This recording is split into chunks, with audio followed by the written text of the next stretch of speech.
గొంగుడి సునీతకి బేసిక్గా 1000 కోట్ల భూమి ఉందని బయట ప్రచారం బాగా జరుగుతుంది. చాలా థ్యాంక్స్ తల్లి. కనీసం 1000 కోట్ల ఆస్తి కన్నా 1000 కోట్ల అడ్రస్ భూమి ఉందని అంటున్నారు. భూమి కావచ్చు, ఆస్తి కావచ్చు, ఇంకేదన్నా కావచ్చు, 1000 కోట్లకు సంబంధించిన ఆస్తి ఎక్కడున్నా దయచేసి అడ్రస్ చెప్పండి, నా ఆస్తి నేను తెచ్చుకుంటాను. మీకు భూమి ఎంత ఉంది అసలు? 50 ఎకరాల వరకు ఉంది 50 ఎకరాలు టెంటేటివ్లీ. ఓకే. రైతు భరోసా అందిందా మీకు? అంటే వచ్చిందా? రాలేదు. రైతు రుణమాఫీ ఏమైనా జరిగిందా? రైతు రుణమాఫీ కూడా మాకు అంత పెద్దగా రుణమాఫీ ఏం లేదు. మా వారే డిసిసిబి చైర్మన్గా ఉండే కాబట్టి 50,000, 60,000, ₹1,00,000 మాకు రుణమాఫీ. మిమ్మల్ని అడ్డు పెట్టుకొని మీ భర్త బాగా సంపాదిస్తున్నారు బయట అన్న కామెంట్ అడ్డు పెట్టుకొని సంపాదించిన అవసరం ఏం లేదమ్మా. ఎందుకంటే వారు స్వయంగా DCCB chairman, TESCAB vice chairman, ఆయనకంటూ ఒక హోదా ఉంది. ఆయన రియల్ ఎస్టేట్ బిజినెస్ చేస్తారు. మాకు డైరీ ఫామ్ ఉంది. డైరీ ఫామ్లో ఆదాయం వస్తుంది. రియల్ ఎస్టేట్ బిజినెస్ చేస్తారు. బట్ అక్రమంగా కాదు, సక్రమంగా చేస్తారు. ఎందుకంటే భూమి కొంటాము, అమ్ముతాం. సీలింగ్ భూముల తెరువు భూము, లిటిగేషన్ భూముల తెరువు భూము, అసైన్డ్ భూముల తెరువు భూము. సో మాకంటూ కొన్ని నియమాలు, నిబంధనలు ఉన్నాయి. చాలా ప్రిన్సిపల్డ్గా పనిచేసినాం మేము. మాకు మరక లేకుండా పనిచేయాలనుకున్నాం, మచ్చలు అంటకుండా పనిచేయాలనుకున్నాం, అదేవిధంగా పనిచేస్తున్నాం. ఎన్నికల ప్రచారం టైంలో బీర్ల ఐలయ్య మీ మీద చేసినటువంటి కామెంట్స్ చాలా హై లెవెల్లో ఉన్నాయి. ముఖ్యంగా మీరే ఎక్కువగా భూ కబ్జాలు చేసినట్టు చాలా అంటే ఆరోపణలు అంటే ఒక అరగుంట భూమి, గుంట కాదు, ఒక్క అరగుంట భూమి నేను ఎక్కడైనా తప్పు చేసినా, కబ్జా చేసినా, ఎవరికైనా అన్యాయం చేసినా ఆయనను తీసుకొచ్చి మీ ముందర ఉంచమని చెప్పండి, ఆధారాలతో సహా ముందర ఉంచండి. నేను రాజకీయ సన్యాసం తీసుకోవడానికి రెడీ. నేను ఇంకెప్పుడు పోటీ చేయను. నా మీద అరగుంట భూమి నేను తప్పు చేసినట్టుగా నిరూపిస్తే నేను ఎప్పటికీ రాజకీయాల్లో మళ్ళీ పోటీ చేయను. ఎస్ఎల్బీసీ ఘటన మీద మీ కామెంట్ ఏంటి మేడం అసలు? అంటే ఈ దుర్ఘటన మీద, దుర్ఘటన జరిగినప్పుడు వెంటనే మంత్రులు కానీ ముఖ్యమంత్రులు కానీ స్పందించాల్సిన అవసరం ఉంది. బట్ వీరి స్పందన అంటే ముఖ్యమంత్రి గారు అయితే పట్టింపే లేదు. ఎవరు ఎటు పోతే నాకేంటి అనేది ఆయన వైఖరి, తనొక్కడు బాగుంటే చాలనుకునే వైఖరి. ఉత్తమ్ కుమార్ రెడ్డి అక్కడికి వెళ్ళి ఉన్నప్పటికీ కూడా సీరియస్నెస్ లేదనే చెప్పాలి. ఇక కోమటిరెడ్డి వెంకటరెడ్డి గారు అయితే చాలా అంటే ఒక కమెడియన్గా మాట్లాడారని చెప్పాలా. వారి భాష నేను అంటే మీడియాలో చూసినాను, నేను స్వయంగా చూడలేదు, మీడియాలో చూసినాను. వాటర్ నీళ్లు కలవడం వల్ల అనే మాట మాట్లాడారు. అంటే వాటర్లో నీళ్లు కలుస్తాయి అసలు? తత్తరపాట్లో అన్నారా, కంగారుగా అన్నారా? ఎందుకంటే కొత్త ఎమ్మెల్యే ఏం కాదు కదా ఆయన. 5 సార్లు ఎమ్మెల్యే అయినారు, ఈసారి 6వ ఎమ్మెల్యే అయినారు. అంతకుముందు కూడా వారు ఉమ్మడి ఆంధ్రప్రదేశ్లో మంత్రిగా పనిచేసినారు. గొప్ప అనుభవం ఉంది వారికి. అంత అనుభవం ఉన్న వ్యక్తి కూడా అట్లా తడబడబడ అనేది ఆశ్చర్యకరమైన విషయం. రెండోది, లోపల నుంచి నాకు ఫోన్లు కలిసినాయని చెప్తారు. అంటే అంత సమస్యని, అట్లాంటి సిచ్యుయేషన్ని కూడా ఒక కామెడీ కింద తీసుకోవడం నిజంగా కూడా చాలా దురదృష్టకరం. 8 మంది పరిస్థితి నాకైతే నమ్మకం లేదమ్మా. ఎందుకంటే నిన్న కూడా నేను ఎస్ఎల్బీసీ ఎక్కడైతే జరిగిందో అక్కడికి వెళ్ళాము.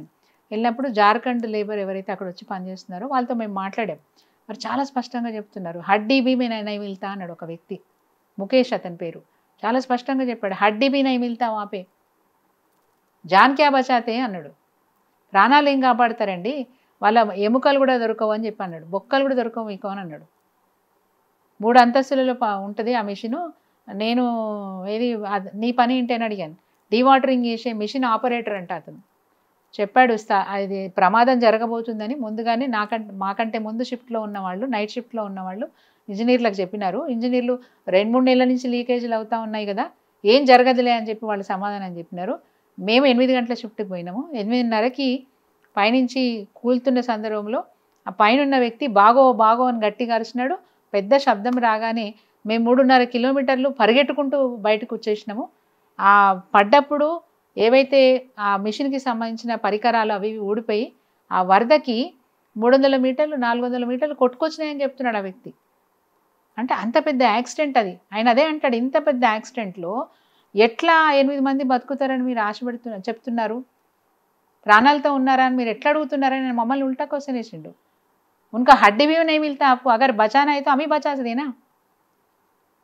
ఆయన ఏమంటున్నంటే వాళ్ళని రక్షించే అవకాశమే ఉంటే, వాళ్ళని కాపాడే అవకాశమే ఉంటే వాళ్ళు మా వాళ్ళే, మేమే కాపాడుకునే వాళ్ళం కదా అన్నాడు ఆయన. మరి అక్కడ అంటే ఇంత అన్ని రెస్క్యూ టీంలు ఎందుకు? మంత్రులు వెళ్ళి అక్కడ రోజుల తరబడి అక్కడే ఉండి చేసే ప్రయత్నం చేయాలి కానీ మభ్యపెట్టకూడదు. చేసే ప్రయత్నం చేయాలి. కనీసం వాళ్ళు ఉన్నారా పోయినారా తర్వాత సంగతి. వాళ్ళు ఉంటే మీరు కాపాడి బయట తీసుకురావడం అనేది చాలా గొప్ప విషయం. ఒకవేళ వారు ప్రాణాలతో లేకపోయినా వాళ్ళ శరీరాల్ని, వాళ్ళ పార్థివ దేహాల్ని వాళ్ళ కుటుంబ సభ్యులకు అందించాల్సిన బాధ్యత మన మీద ఉంటుంది. వాళ్ళ కుటుంబాలకి తృణమో సాయం చేసి వాళ్ళ ఆ కుటుంబాలను నిలబెట్టాల్సిన అవసరం అంటే కాంగ్రెస్ ప్రభుత్వం దీని మీద అంటే రేవంత్ రెడ్డి కూడా ఎక్కడ చాలా రెక్లెస్ గా ఉందండి, చాలా రెక్లెస్ గా ఉంది. అంటే వాళ్ళు తెలంగాణ ఓటర్స్ కాదనే కదా.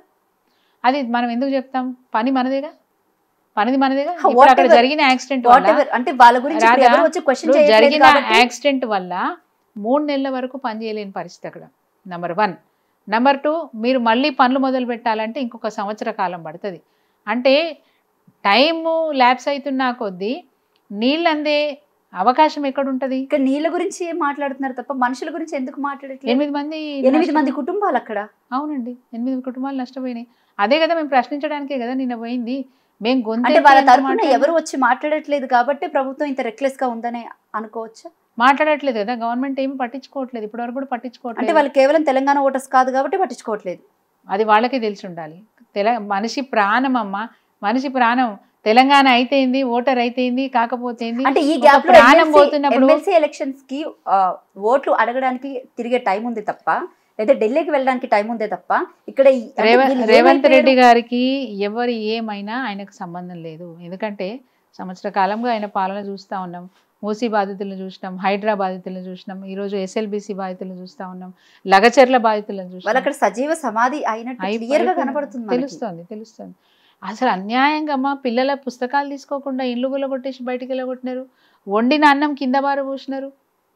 ఇంత ఘోరంగా ఉంటుందా పాలన? ఒక అధికారి పొరపాటు చేస్తే అధికారిని కోప్పడి సస్పెండ్ చేసి అట్లాంటి చర్యలు తీసుకోకుండా అక్కడ నిర్వాసితులకు ధైర్యాన్ని ఇచ్చి భరోసా ఇచ్చి పనిచేయాల్సిన అవసరం ఉంటుంది. గురుకుల పాఠశాలలో అనేక మంది పిల్లల ప్రాణాలు పోతూ ఉంటే ఒక్క వార్డెన్ మీదనైనా యాక్షన్ తీసుకున్నారా మీరు? ఒక్క వార్డెన్ మీద యాక్షన్ తీసుకొని ఉంటే మిగతా గురుకులాలు సెటరేట్ అయ్యేవి. ఏమైంది అడ్మినిస్ట్రేషను?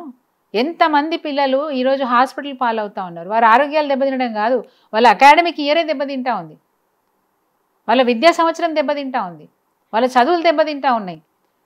ఒక ఆశ్చర్యకరమైన చెప్తా రాదా మీకు, ప్రతి సంవత్సరము 1,50,000 దరఖాస్తులు వచ్చేవి గురుకుల పాఠశాలలో అడ్మిషన్స్ కోసం.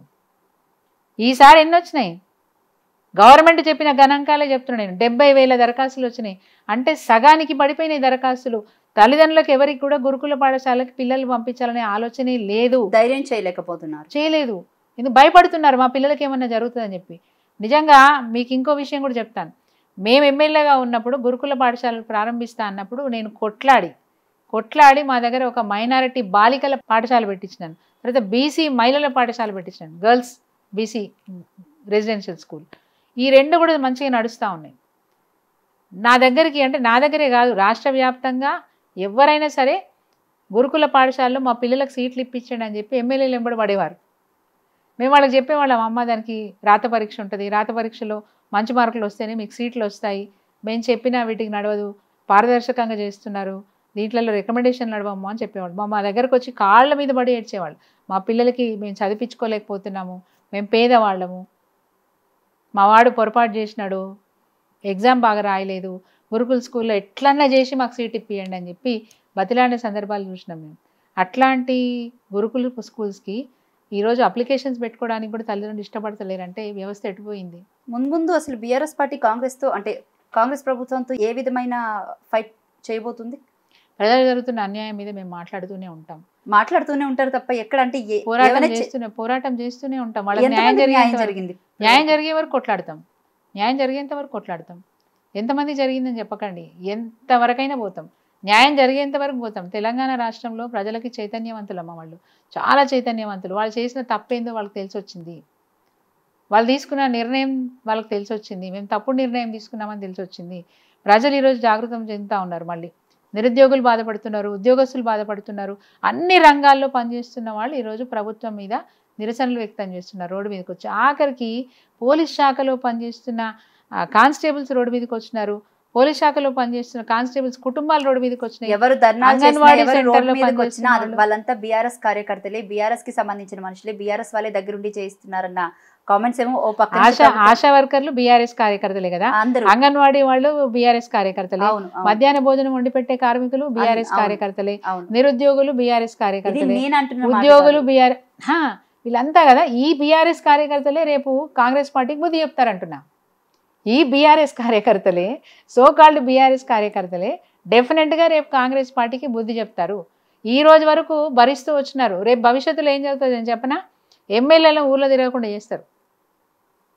ఊళ్ళో తిరగకుండా మాకు ఇది ఇస్తా అని చెప్పినావు, మాకు ఇది చేస్తా అని చెప్పినావు, మాకు చేస్తలేవు, ఎందుకు వచ్చినావు మా ఊళ్ళో కానీ నిలదీసే పరిస్థితి వస్తుంది.